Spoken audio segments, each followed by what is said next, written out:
Welcome to my food forest, guys. How you guys doing on this beautiful day? All right, guys, so entering my food forest where I have lots of different plants growing, all different type of plants, tropical plants, different type of plants. This is what we call chop and drop. Okay, we chop and we drop and we just drop them to the root. This is how we feed our banana plant. We let the banana plant feed itself, and whatever weed we get up off the ground, we put it around it, as you can see. So this is how we feed our plants in our food forest. In a food forest, you should definitely able to allow the plants to feed themselves, and you should be able to use the weeds that's in the garden to also feed the plant. So these are some pepper tree I have grown here. These are bell pepper trees. This bell pepper tree is like 5 feet tall. Usually around here I grow bell pepper tree up to 8 feet tall. All right, so this is bell pepper I have growing up in this area here. If you notice, you're gonna see this one have a nice massive bell pepper on top of it, and the others have flowers. So what we feed these plants with, if you notice, you're gonna see what we have over here, the body of the tree trunk. We have weeds. That's basically what we feed these plants with. Also, if you notice, we already start staking the peppers them, because these peppers get so tall. And if you notice, this is a prime example. The pepper them does get so big and heavy that they will naturally break down the tree. So we have to be mindful of that. So this is what we do. We prepare our garden before everything starts to spring in action. So this is a pumpkin, all right? This pumpkin comes from in the middle of this garden. This pumpkin just grows up just like that from here, and it just starts running. And what I'm doing, I'm actually trying to control the pumpkin, because if you don't control the pumpkin, they're gonna be running everywhere. You see this? If you're gonna run through the garden, so I have to come and actually train them to run in the direction I want them to go. So basically, if you see coming over here, this is the pumpkin just running over here.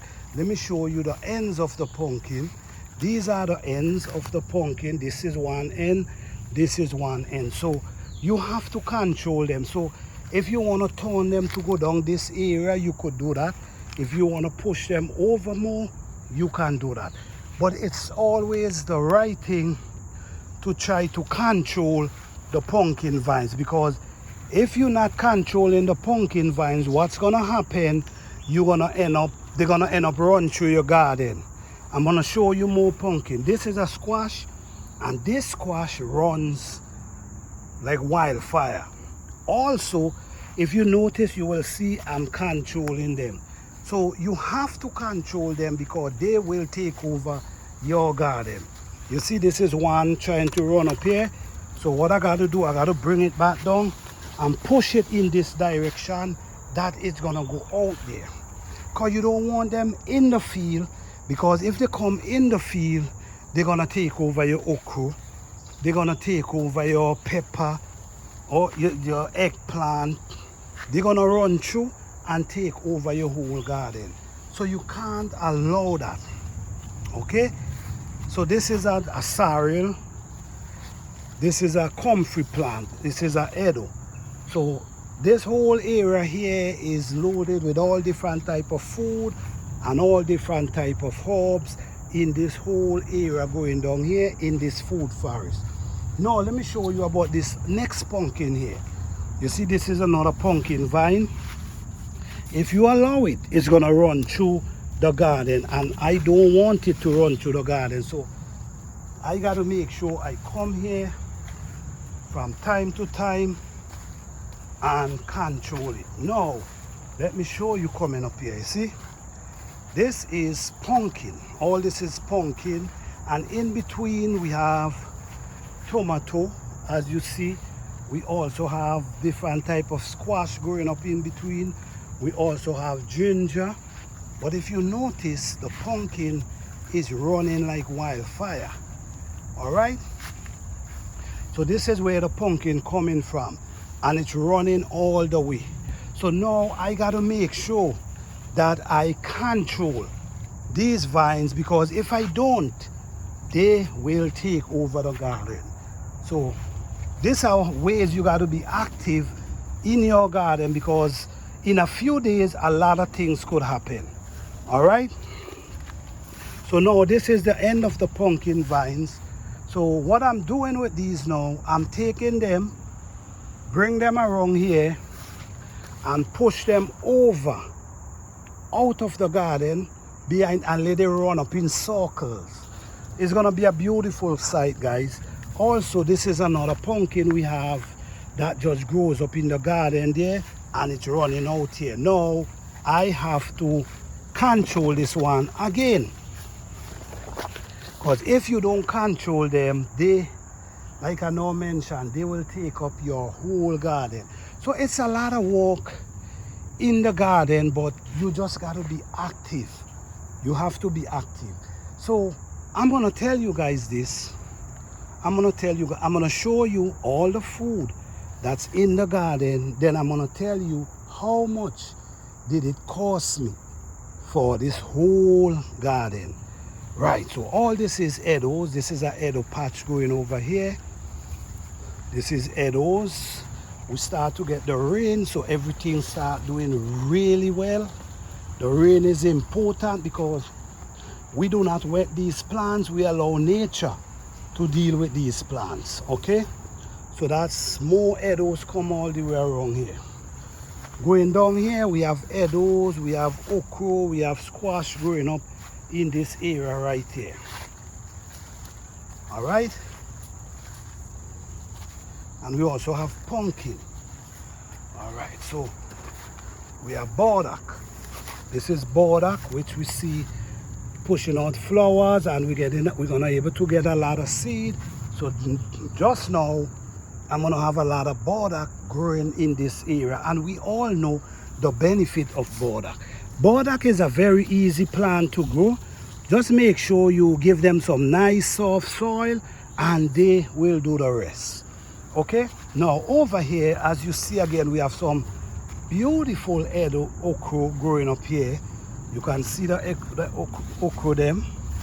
These are okra. We have a bell pepper coming up in the midst right there. I'm gonna do a video pruning these okra and why you should prune okra plant. So I'm gonna do a video with that. So right now this is a whole patch of okra coming up here as well.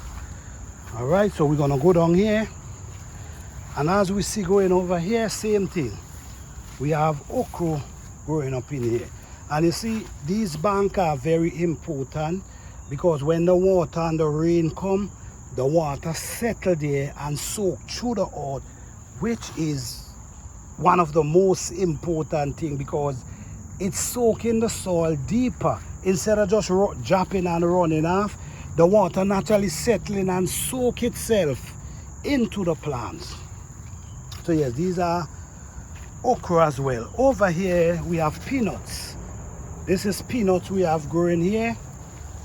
You see the water again? Yes, this water gonna settle and soak the earth, which is important. This is a plant named shisho. Them Japanese love this plant. They use it to make tea. They use it in their salad. It's an amazing plant. So that's the pumpkin. All that is pumpkin, squash, tomato, all this growing up inside here, running all the way go back down there.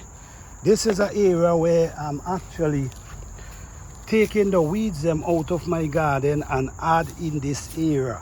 So once they start breaking down, I'm gonna start throwing them around these beds in the fall.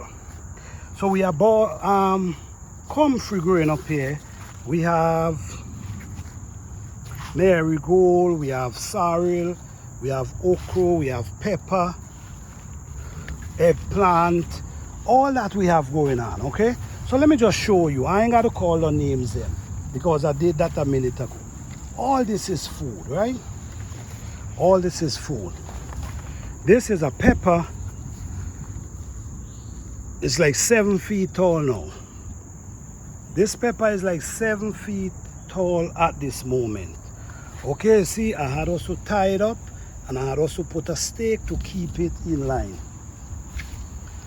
Over here, all this is food going all the way down here. I notice these leaves is getting yellow. Think it's the rain, but at the same time they're still producing. All right, so we have all going down there, all that edibles going over here. We even have pumpkin running through the vines here. Okay, all this is edibles, all this is food. Okay, when we come over here, what we're seeing, this is edibles, this is cassava. These are cassava growing up here. This is a big root of edibles, as you can see coming up here. And if you notice, we have yam. This is actually yam we have running up on this trail right here.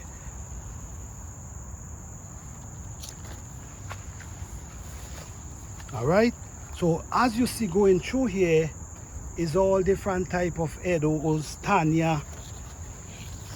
In this area here we have okra, pepper, we have a nice butternut squash. All going down here is food. We have pepper, ripe pepper on this tree. You see what I'm saying? All this corn, squash. And back over here, we have more squash growing. And down to the bottom down there, we have edibles. Over the side down there, we have squash. Now, how much did you think it cost me to produce a food forest like this?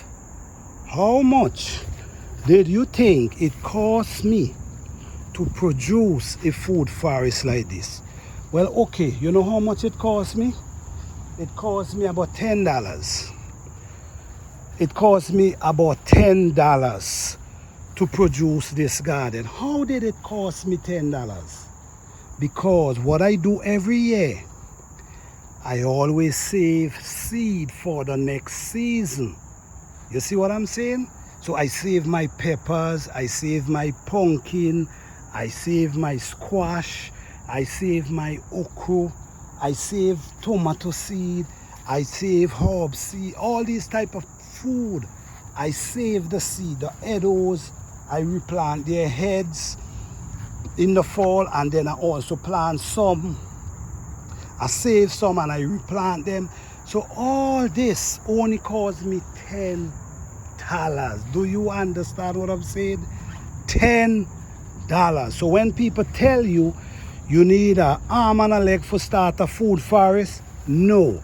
The best thing for you to do is to start them from seed. And once you start them from seed, you in good shape. And even here, look at here, we still have tomato growing here. All right. And down behind here, we also have food growing behind here too. All these are basils we have okra, we have tomato, we have peppers growing there. All this is actually food growing up here. All right, and how much I tell you it cost me? $10. You can do it too, guys. You can do it too. Don't make the distraction get to your head, because if you allow the distraction to get to your head, you will not start a garden. All right, the best thing to do is starting from seed.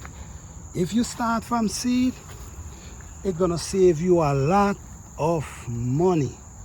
All right, and a lot of time. Starting from seed takes time. Sometimes some of the plants you got to start them from indoors. Yes, it's very challenging But at the end of the day, look at the rewards. Could you imagine produce something like this and it only costs you $10? Could you imagine? All right, so don't forget, guys, keep following this channel because we have a lot to teach, we have a lot to share, and I hope each and every one of you have a blessed and wonderful day. Happy gardening.